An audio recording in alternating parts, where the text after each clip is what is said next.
to. You mentioned about where folks who have been long in the automation industry moving on to different paths, and that Mm-hmm. collective wisdom that they had learned over years, they take that away generally from the community, and a lot of new people come in and start doing those same mistakes again. And we Yes. have talked about some of them earlier, but just specifically under this heading, I thought it would be great if you could iterate some of those. Okay. Well, again, talking about some of the people that I've known over the years or know of that have stuck with it.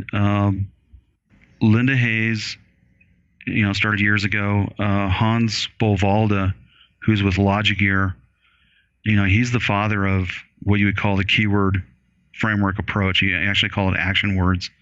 That was back in the mid 90s. He's still involved in it. Harry Robinson, who's been at Microsoft and Google back and forth, he's a big automation guy. He came up with model-based testing stuff. And then James Whitaker, when he was at Microsoft and Google, working with Harry, they've done a lot of that.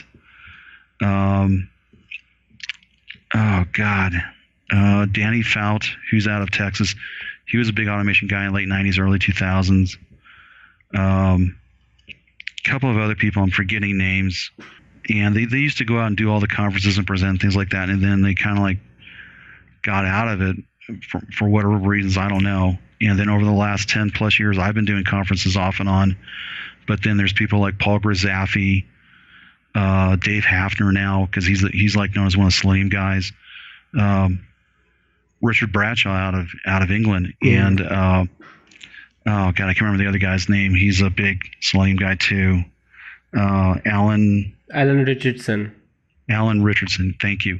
And then out of the European continent, you've got Boz Dogstra, who's come on. You talk about services, layers, testing, API services, SOAP, REST, like that.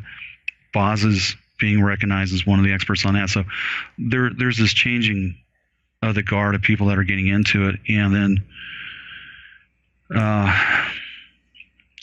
it's just finding who the people are. I mean, Dorothy Graham is still known. I mean, she's been at it for years.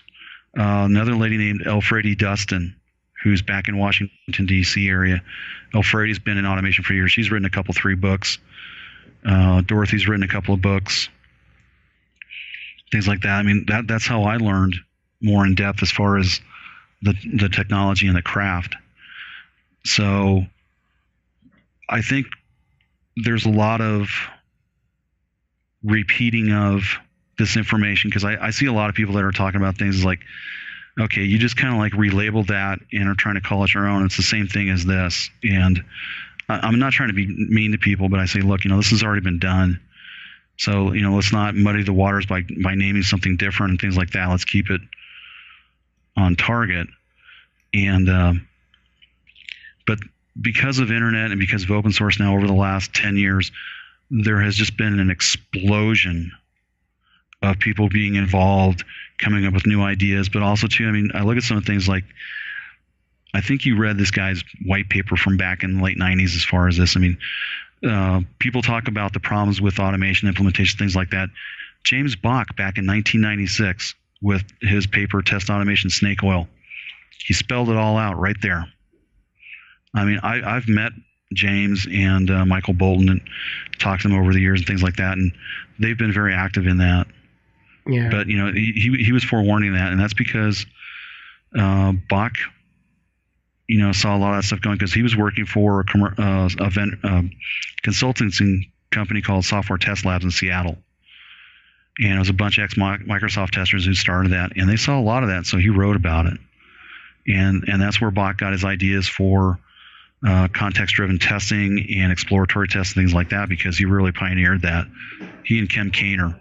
Because Kem Kainer, in the early mid-90s, his book, How to Software Testing or How to Test Software, I can't remember the name of the title, but his book was like the the Bible for people getting into testing. Read this book, you understand. Here's how you do testing, test management, reporting metrics.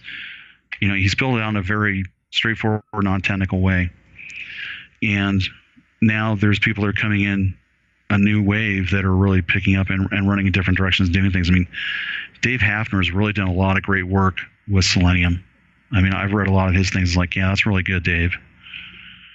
And like I said, Richard and Alan, I mean, they're doing a lot of good work too. So hopefully that was what you really want to talk about. I mean, I know I digressed there, but yeah, that was definitely really awesome. I mean, some of those names, the early ones, definitely the ones that in this era I know of, but from back in the day, Dorothy is the only person, because she is still active, that's the only person I knew of. James Whittaker, probably I read some of him about him somewhere, but that's about it. Thank you for watching. If you have any questions, add them in the comments below. If you find this video useful, please don't forget to like and subscribe to the channel to join us in redefining software quality. See you next time.